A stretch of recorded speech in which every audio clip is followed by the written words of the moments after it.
Comment est-il possible qu'après avoir acquis autant de connaissances ces dernières années, ta vie n'ait a priori pas tant changé que ça? On a tous et toutes déjà entendu la locution « le savoir, c'est le pouvoir ». Et si, finalement, le savoir était un handicap? C'est ce que nous allons voir ensemble dans ce tout nouvel épisode.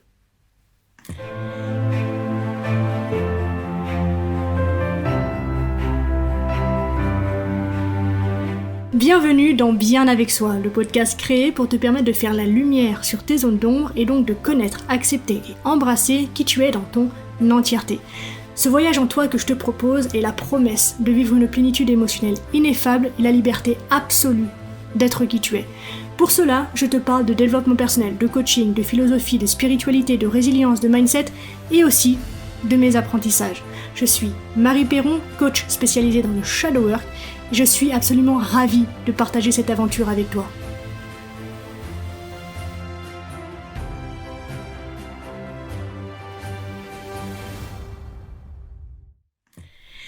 Hello, j'espère que tu vas bien. Ça fait tellement longtemps qu'on n'a pas échangé tous les deux. Je suis trop contente de reprendre du service au niveau du podcast. Je te raconterai dans un autre épisode ce qui a fait que j'ai pris du recul et que j'ai mis tant de temps à revenir avec cet épisode. Il y a beaucoup de choses qui se transforment, qui changent en ce moment dans ma vie et donc qui me prennent beaucoup d'espace que je n'ai pas envie d'amputer pour l'instant et donc il a fallu que je fasse quelques sacrifices et le podcast en a fait partie, mais me revoilà, je suis inspirée, il y a plein de choses que j'ai envie d'évoquer avec toi. Donc on est reparti sur les chapeaux de roue en ce qui concerne le podcast. Le sujet que j'ai envie d'évoquer aujourd'hui avec toi est super intéressant et il m'a été proposé par une auditrice qui m'a fait une remarque il y a quelques jours. Elle m'a dit « J'ai remarqué que de nombreuses personnes dévorent des vidéos et peut-être d'autres contenus sur le développement personnel, mais quand on discute avec ces personnes, eh bien, on voit qu'ils passent d'un concept à l'autre sans essayer de l'appliquer en profondeur dans leur vie. C'est en quelque sorte une surface à laquelle il y a du dev perso, mais en profondeur, on se retrouve face à des coquilles vides. » Je ferme les guillemets. Et c'est effectivement un phénomène auquel on peut faire face, que l'on soit coach. Moi, dans ma profession, quand je reçois des clients, je vois bien effectivement ce qu'elle veut dire, c'est-à-dire qu'on a tous des concepts très précis, des théories très précises. On arrive tous avec des étiquettes très précises de ce qu'on est en train de vivre, du nom que l'on peut poser sur notre pathologie, sur ce qu'on traverse dans la vie en ce moment, etc. Et pourtant, on a beau avoir donc l'étiquette, on a beau donc avoir la façon dont ça fonctionne, on a beau avoir les solutions potentielles qui ont été proposées par des grands professeurs, par des professionnels de la santé mentale, par des coachs, par des psychologues, etc. Et pourtant, on a beau avoir en notre possession toutes ces connaissances, avec une possibilité encore plus grande d'acquérir encore plus de connaissances, et pourtant, la plupart du temps, toutes ces personnes me disent « ça fait 15, 20, 25 ans que je fais du développement personnel, et je suis toujours aussi malheureuse, ma vie n'avance pas, mes objectifs n'ont pas été réalisés, qu'est-ce qui se passe? Comment est-il possible qu'avec ces heures passées à apprendre, à me former, à comprendre, à chercher, à m'introspecter, pourquoi ma vie ne change pas? Comment est-ce que c'est possible? Eh bien, très simplement, aujourd'hui, il y a selon moi 4 pièges dans lesquels il est possible de tomber lorsque l'on parle de connaissances. Le premier consiste à confondre connaissance et pratique. Et j'ai déjà dédié un épisode complet à ce sujet, c'est l'épisode 67, donc je vais pas trop faire l'exposé ici, je t'invite à l'écouter en toute autonomie de ton côté. Le deuxième piège, il s'agit de l'ultra-crépidarianisme ou encore l'effet de Dunning-Kruger, qui est simplement l'art de parler de ce qu'on ne connaît pas. Et là encore, j'ai dédié un épisode complet à ce sujet, l'épisode 69, donc une fois encore, je t'invite à t'y référer et à l'écouter de ton côté en toute autonomie. Il reste donc 2 pièges. Le troisième, c'est intégrer ce qu'on apprend de nouveau dans ce qu'on connaît déjà et passer à côté du détail qui peut faire une différence et donc te montrer ce que tu ne sais pas encore. Et le 4e piège, il s'agit de la malédiction de l'expertise. C'est un biais cognitif qui est reconnu, qui a été étudié et qui donc est très intéressant à soulever. Tu l'auras donc compris, j'ai déjà évoqué les pièges 1 et 2 dans 2 épisodes respectifs, et donc aujourd'hui nous allons nous intéresser ensemble aux pièges 3 et 4. On va les développer, c'est très simple. Tu vois, l'épisode d'aujourd'hui est très court, j'ai envie que ce soit concis, j'ai envie que ce soit simple à digérer pour toi.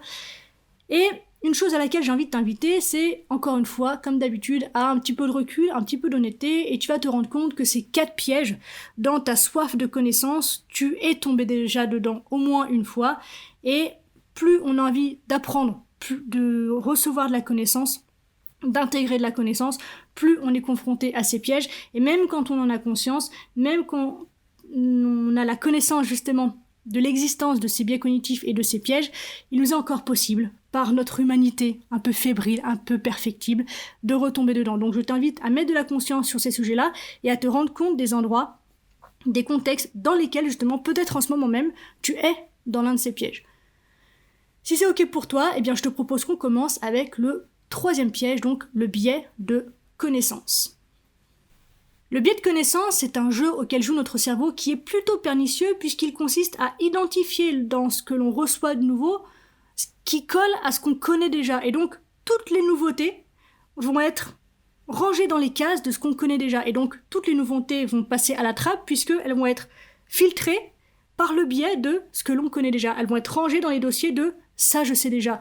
Et justement, c'est une locution que moi j'entends souvent de la part des personnes qui prennent contact avec moi.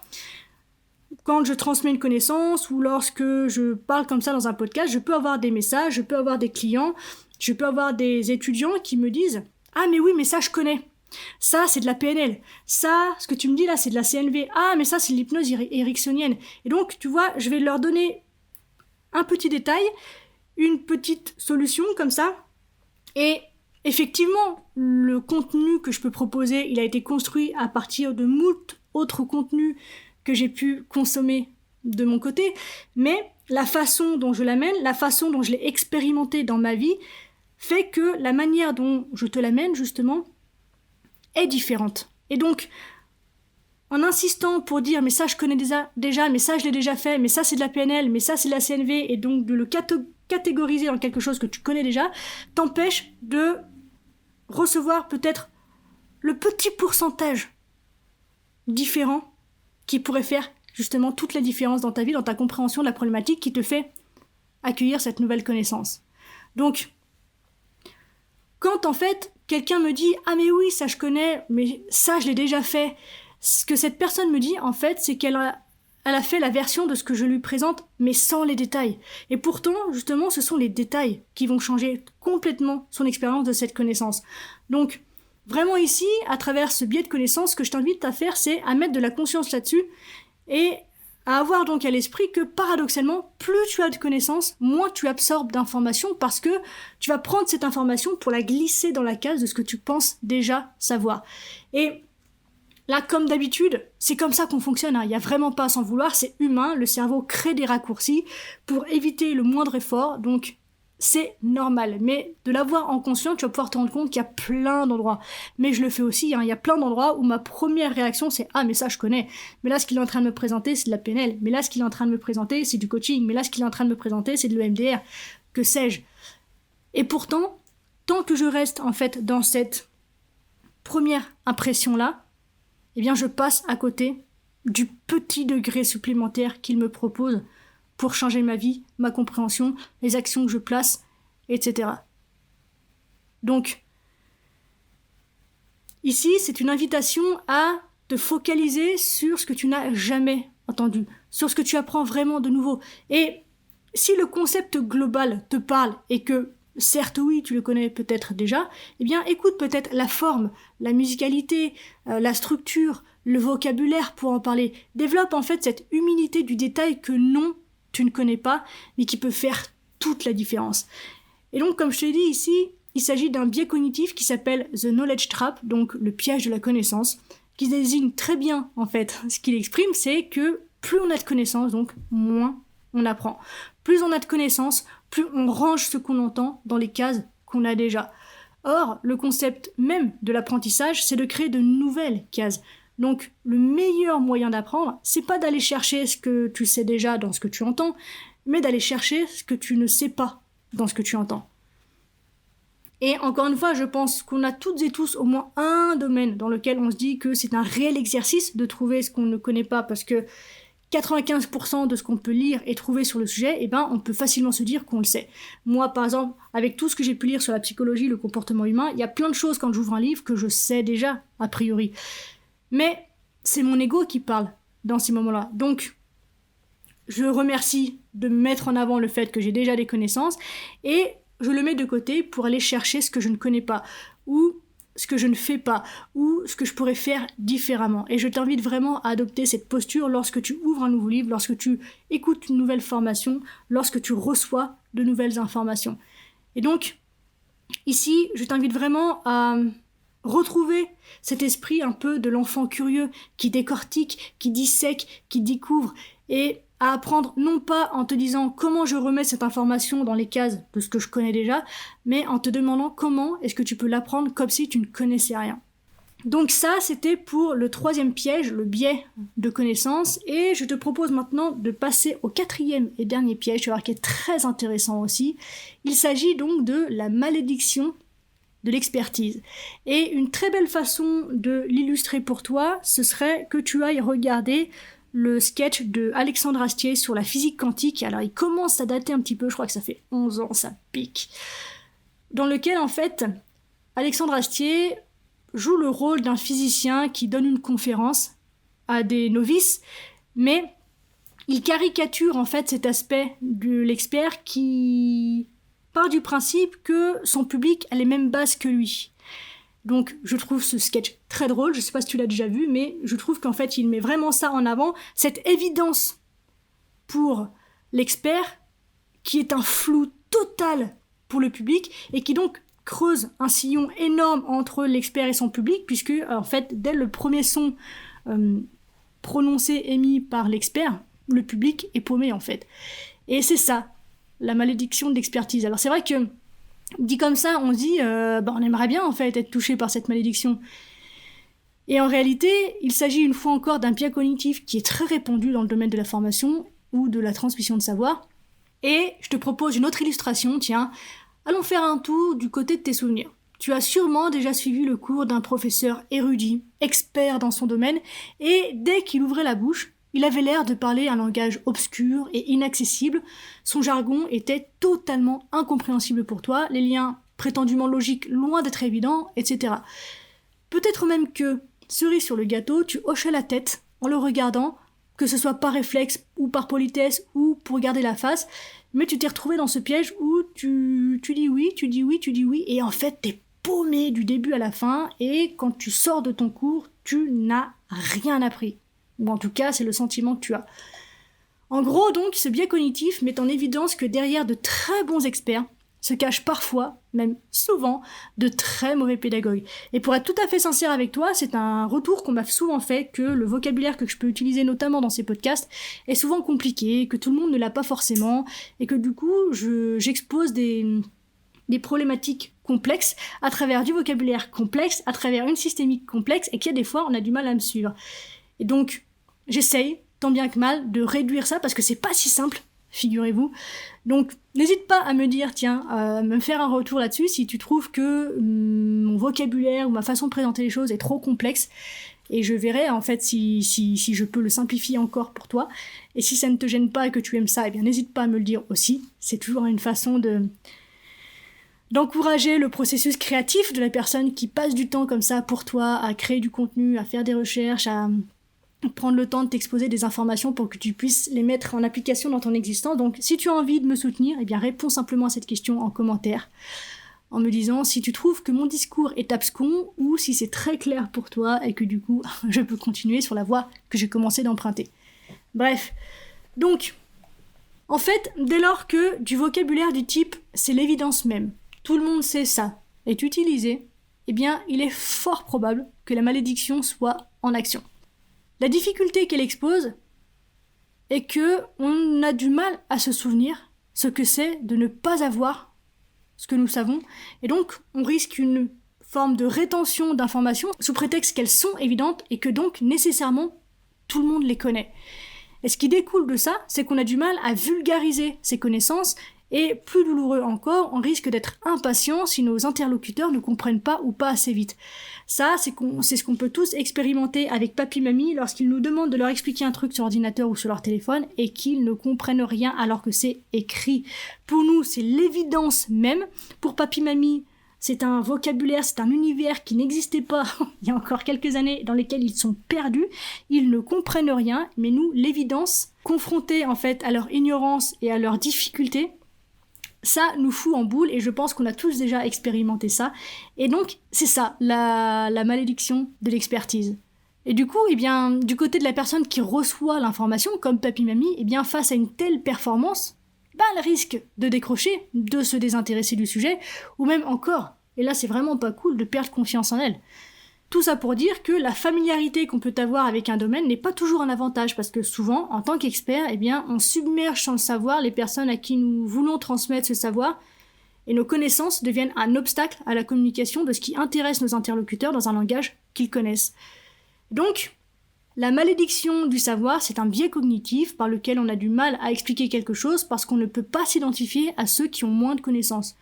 Une fois que l'on sait quelque chose, c'est un exercice extrêmement difficile que d'imaginer ce que c'était, de ne pas le savoir. Et donc, pour faire face à cette malédiction, parce qu'il existe effectivement des antidotes, il y a un moyen de la lever, je te propose d'acquérir 3 bonnes habitudes que tu peux prendre donc pour éviter cet écueil. Première habitude, de poser systématiquement des prérequis. Deuxième habitude, expliquer le sujet comme si tu l'expliquais à un enfant de 10 ans ou à un extraterrestre ou à quelqu'un qui a 2 neurones et qui ne comprend rien par essence de ce que tu peux raconter. Donc, aller à l'essentiel, aller dans quelque chose d'extrêmement simplifié, vulgarisé, en tout cas au départ, et à fur et à mesure que tu vas pouvoir te rendre compte de la connaissance dont dispose déjà ton interlocuteur, peut-être que tu pourras rehausser le niveau du vocabulaire que tu peux utiliser. Et enfin, troisième bonne habitude que je t'invite à prendre, c'est demander régulièrement à l'autre de reformuler ce que tu viens de dire pour voir où il en est. Et ça, c'est un super pouvoir. La reformulation, non seulement ça permet à l'autre de se sentir entendu, de se sentir écouté, puisque tu reprends ses propres mots. Donc, il y a une connexion qui se fait qui est incroyable. Et en plus de ça, ça permet de proposer un miroir de ce que l'autre a dit.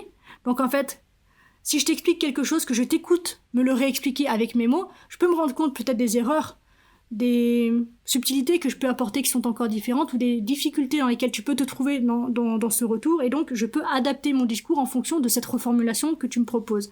Et enfin, donc, de manière évidente, ça permet tout simplement de voir où se trouve la personne dans le sujet qu'on est en train d'évoquer. Est-ce qu'elle a compris? Est-ce qu'elle est perdue? Est-ce qu'elle est capable de reformuler 50%, 10%? Où elle en est? Et donc, ça, en termes de communication, mais où que ce soit, avec les enfants, c'est incroyable. La reformulation, vraiment, c'est un super pouvoir en communication. Je t'invite vraiment à la développer et à lui faire une place dans ta communication et dans tes relations parce que, sincèrement, ça peut tout changer. Donc voilà, les pièges de la connaissance, c'est ce que j'avais envie de te proposer aujourd'hui. Je t'avais dit que ce serait très court, c'est très concis, j'espère que c'est simple pour toi. Et je t'invite encore une fois vraiment à mettre de la conscience là-dessus, parce que dès lors qu'il s'agit de savoir, ces 4 pièges, mais c'est sûr on tombe dedans, c'est sûr. Je les ai tous vus, je les recroise de temps en temps, et donc il n'y a pas de raison que je sois la seule. On est tous humains, on est tous foutus un peu pareil. Et donc ces pièges-là, ce sont des biais cognitifs, ce sont des raccourcis du cerveau. Encore une fois, il n'y a pas à s'en vouloir, c'est normal, c'est physiologique, c'est comme ça qu'on fonctionne. Mais en avoir conscience, en avoir connaissance, justement, c'est pouvoir agir différemment, c'est pouvoir être attentif à ce qui se produit. Et donc je t'invite vraiment à mettre de la conscience là-dessus. J'espère que ça t'aide, j'espère que ça répond à une partie des questions que tu te poses sur la perception que tu as peut-être de ne pas avancer ou de ne pas avancer suffisamment vite dans ton développement personnel malgré les connaissances que tu penses avoir. Et voilà, si tu as des questions, si tu as des remarques à formuler à mon encontre, eh bien n'hésite pas à le faire soit en commentaire à travers ta plateforme d'écoute favorite, soit via Messenger, et c'est avec un immense plaisir que j'échangerai avec toi sur tous ces sujets. Voilà. On arrive déjà à la fin de cet épisode, merci du fond du cœur de l'avoir écouté jusqu'au bout. J'espère qu'il t'a plu, si c'est le cas, n'hésite pas à me le faire savoir et à m'encourager en mettant 5 étoiles et un commentaire sur ta plateforme d'écoute. Les témoignages et les interactions, ça m'aide simplement à rendre le podcast visible et donc disponible à un plus grand nombre de personnes. Ça ne te coûte rien et c'est vraiment super important pour moi, donc merci infiniment pour ta contribution. Sache que si tu as envie d'aller plus loin sur les notions que j'aborde dans ce podcast, je propose des accompagnements de coaching, donc si cette voix t'appelle, sens-toi libre de me contacter, t'as tout ce qu'il faut pour ça dans la description, et nous verrons ensemble ce qu'il est possible d'accomplir. Voilà, on se retrouve très vite dans un nouvel épisode. D'ici là, prends soin de toi, sois reconnaissant envers la vie et surtout n'oublie jamais que tu es la personne la plus importante de ta vie et que de ce fait, tu mérites ce qu'il y a de meilleur. Je nous aime, à la revoyure.